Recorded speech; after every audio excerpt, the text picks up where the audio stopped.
Listen to me carefully, because what I'm about to say is going to shake something deep inside you. There comes a time in every person's life when silence becomes louder than words, when your own heart starts crying in places nobody can see. You walk around carrying people who would never carry you. Hi, oh you know. Hi. Fuck. You show up for people who wouldn't flinch if you disappeared. You keep giving while they keep taking. And still, you call it love. Still, you call it loyalty. But what it really is slavery to the hope that one day they'll treat you right. And I'm here to tell you, they won't. See, this message is not for everyone. This message is for those who are tired. For the ones who smile in public but break in private. For the ones who have been told to just forgive and stay, even when their soul has been bruised beyond recognition. You've been loyal to pain, addicted to memories, and enslaved to people who only remember you when they need something. This speech is your wake-up call. If you've ever felt like you were giving your best to people who don't even give you the minimum. If you've ever stayed in the name of love only to lose pieces of yourself one tear at a time. If you've ever sat in silence, wondering why your loyalty is never returned, then this speech is not just for you. This speech is about you. And I'm not here to comfort you with lies. I'm here to confront you with truth. Because you don't heal by pretending. You heal by breaking free. So stay with me. From the first word to the last breath of this message, I want you to listen. Not just with your ears, but with your heart, with your pain, with your past, with every scar you've ever tried to hide. This isn't just motivation. This is liberation. Let's begin. Let's begin. They say love is blind, but sometimes love isn't blind at all. It's just refusing to see. Some of you listening right now, you've been seeing the signs for months. Maybe even years. You feel it when your presence is only appreciated when you're useful. You feel it when your silence is more noticed than your suffering.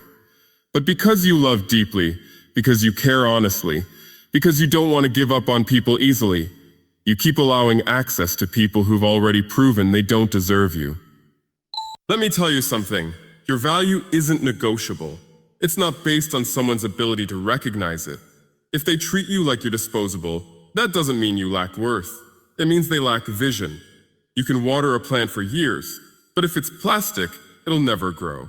Some of you are watering dead soil, pouring life into people who will never give you back what you deserve, and then wondering why you feel empty. It's not your fault they couldn't see you, but it is your responsibility to stop shrinking yourself just to be tolerated.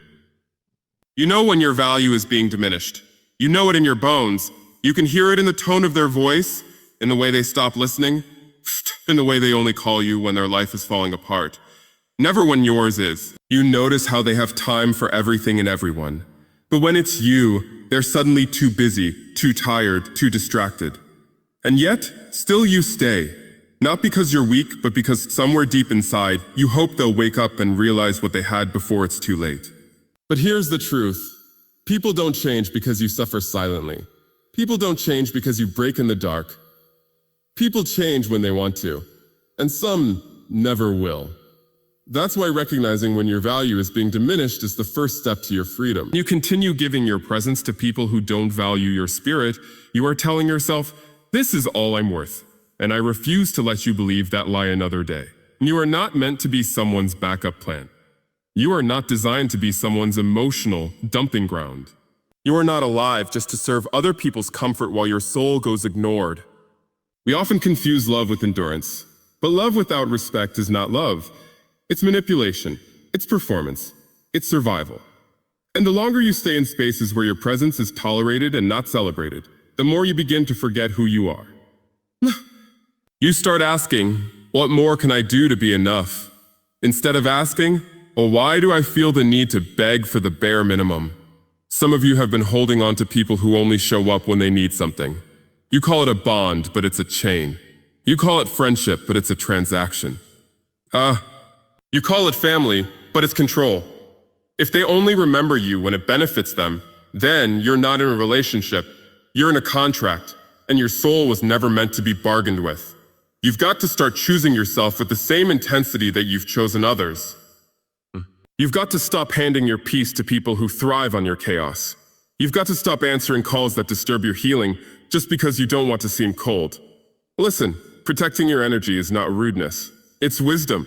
And if they loved you, they would understand that. But even if they don't, you still owe it to yourself to walk away. You teach people how to treat you by what you tolerate. When you allow someone to disrespect you once without consequence, they will try it again. When you let someone disappear and return like nothing happened, you tell them it's okay to abandon you. And when you keep accepting apologies without changed behavior, you are not healing, you're enabling. And eventually, they stop respecting you altogether. Not because you're not worthy, but because you taught them that your worth is negotiable. You are not too much. You are not too emotional. You are not asking for too much when you ask for consistency, for honesty, for presence. Those are not luxuries. They are the foundation of any real connection.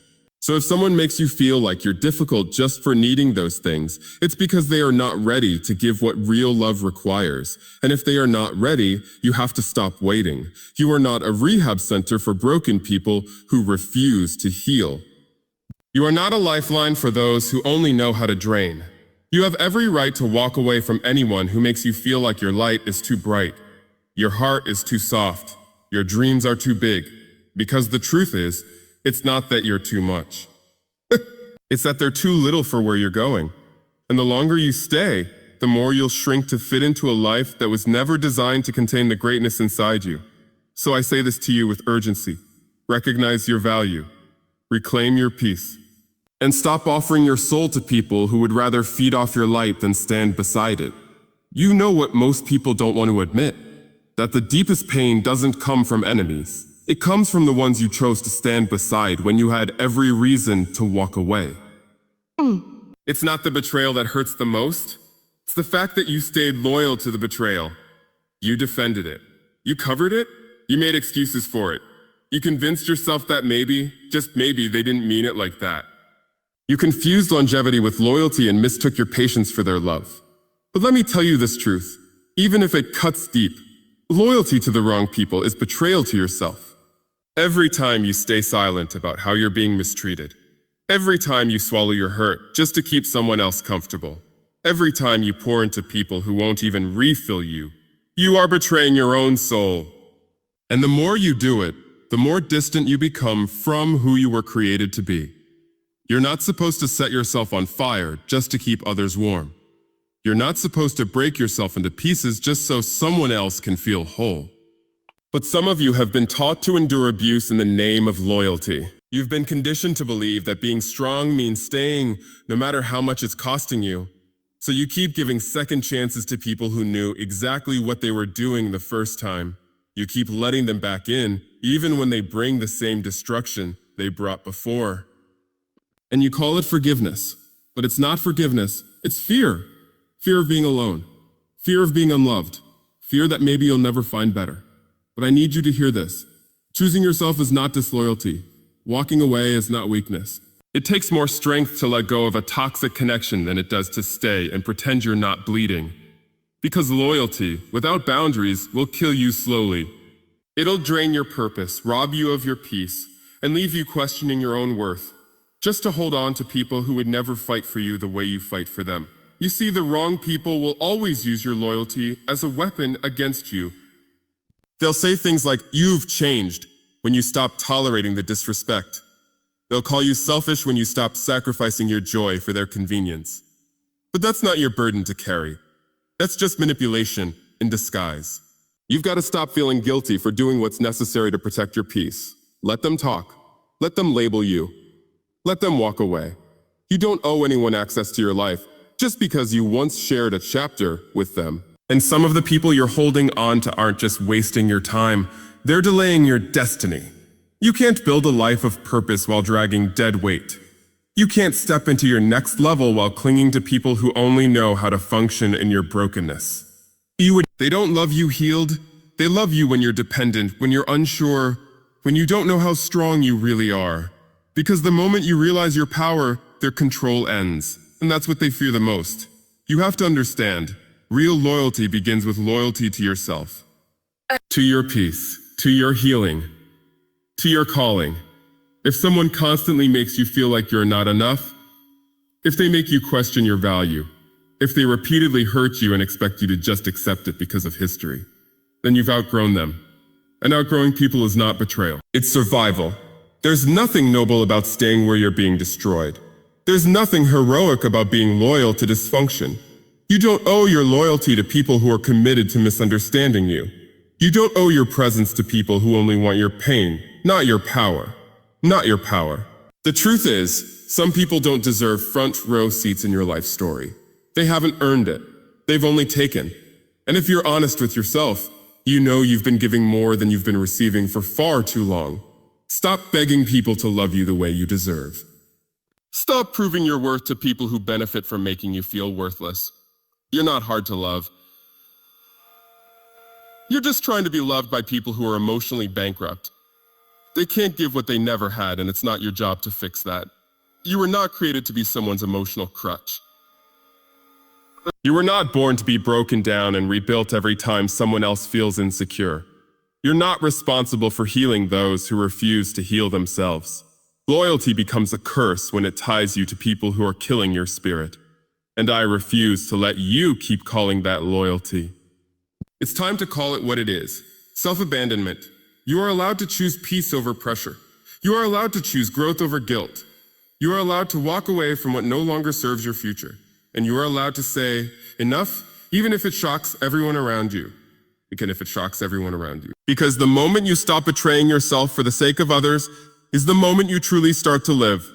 Some people will look at you and say, you've changed simply because you stopped sacrificing your peace to make them comfortable. They'll say you're cold, distant, emotionless. Because for the first time, you decided to detach.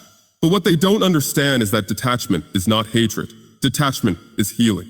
It's clarity. It's the silent rebellion of someone who is tired of being broken in silence while smiling in public. You're not bitter, you're just done. You can't keep trying to save people who drown you every time you jump in to help.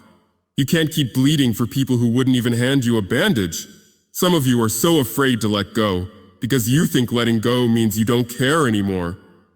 You don't care anymore. But listen closely, you can care deeply and still walk away. You can love someone and still choose yourself. You can wish the best for them and still know you deserve better. The world has confused emotional detachment with cruelty, but there is nothing cruel about choosing peace. There is nothing selfish about creating distance from dysfunction. Emotional detachment doesn't mean you're void of feelings. It means you've learned how to stop being controlled by them. It means you've seen what happens when you let emotions make decisions for you. Just by you. It means you've learned the hard way that not everyone deserves full access to your heart. When you finally step into emotional detachment, you begin to understand the power of silence. You no longer argue to be understood. You no longer over-explain yourself to people who've already made up their minds. You no longer carry the weight of trying to fix what was never yours to repair in the first place. You detach because you realize that no matter how much you love someone, you cannot force them to value you. You cannot teach them how to treat you. You cannot build a home in someone's heart when they only see you as a temporary guest. You stop chasing apologies that never come. You stop waiting for change that never arrives. You stop checking your phone for messages that were never going to be sent. Never going to be sent. And in that stillness, in that letting go, in that quiet, you start to feel something unfamiliar. Peace. Not the peace that comes from being accepted by others, but the peace that comes from finally accepting yourself. Emotional detachment doesn't harden you, it heals you. It gives you space to breathe again. It allows you to see clearly the truth you tried to ignore. And the truth is, you've held on long enough. You've cried enough, you've given enough. Now it's time to reclaim your space, reclaim your time, reclaim your soul. You don't detach to punish them, you detach to protect yourself. And if they really loved you, if they truly saw you, they wouldn't need your silence to realize what they lost. But that's not your concern anymore. The goal was never to be understood by people who only see what they want to see. The goal is to be at peace with yourself, even if that means being misunderstood by everyone else. You are not responsible for their healing. You are not required to stay connected to pain just because it once felt like love. Love. Some of you have been loyal to suffering for so long, you've forgotten what peace feels like. But peace is not the absence of conflict with others. It's the absence of conflict within yourself. And to get that peace, you must detach from what keeps you in constant turmoil. You owe it to yourself to walk away from the people who only come around when they need something. You owe it to yourself to stop answering calls that drain you. Stop replying to messages that disturb your growth. Stop showing up in rooms where you're merely tolerated. Detachment is not running away. It's returning home. Back to yourself. Back to your truth. Back to the place where you remember who you are without the noise, the pressure, the manipulation. And yes, at first, detachment feels like grief. Because you're not just letting go of a person, you're letting go of the version of you that believed that person could change. You're mourning the effort, the time, the loyalty, the hope. But don't mistake that grief for a mistake. It's not a mistake to want better for yourself. It's not a mistake to choose peace. It's not a mistake to say, no more. They'll call it coldness because they don't benefit from your warmth anymore. They'll say you've shut down because they can no longer access your emotions to manipulate you. But let them say what they will. Your healing doesn't require their approval. Your freedom doesn't wait for their permission. This is your life, and your peace is too expensive to be compromised by people who never paid attention to your pain. You're not broken for choosing distance. You're not wrong for choosing quiet. You're not heartless for choosing healing. You're finally doing what you should have done a long time ago, protecting yourself like you always protected them. And that, right there, is the beginning of your true power.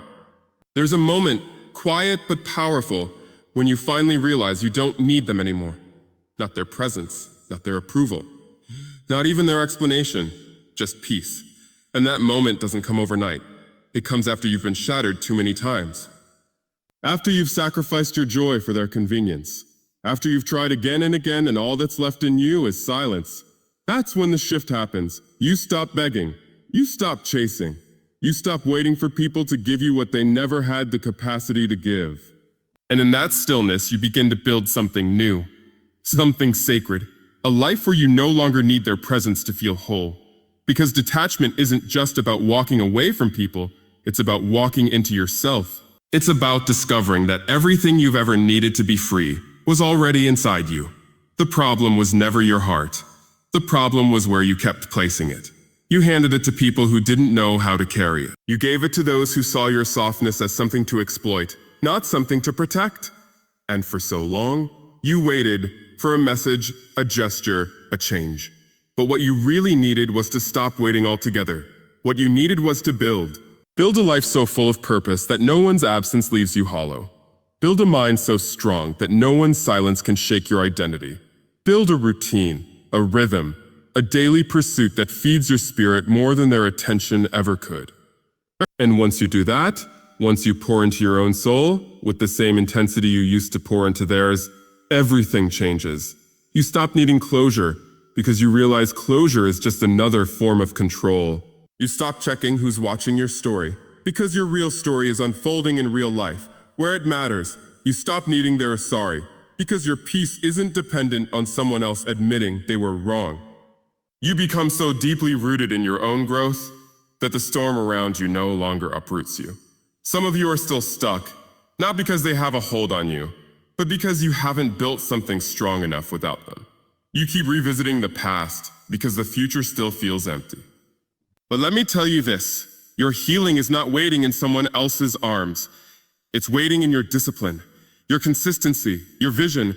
It's in the early mornings when you rise with purpose. It's in the late nights when you choose to write, to pray, to plan, instead of reaching out one more time to someone who's already gone. And you don't build this life to prove anything to them. You build it to prove to yourself that you were always capable, that the pain didn't kill you, that the abandonment didn't define you, that the silence didn't destroy you. It refined you. Every wound became a doorway. Every heartbreak became a foundation. And now you're building not from brokenness, but from strength. You stop settling for temporary comfort when you realize your future deserves permanent peace. You stop entertaining confusion when clarity starts speaking louder.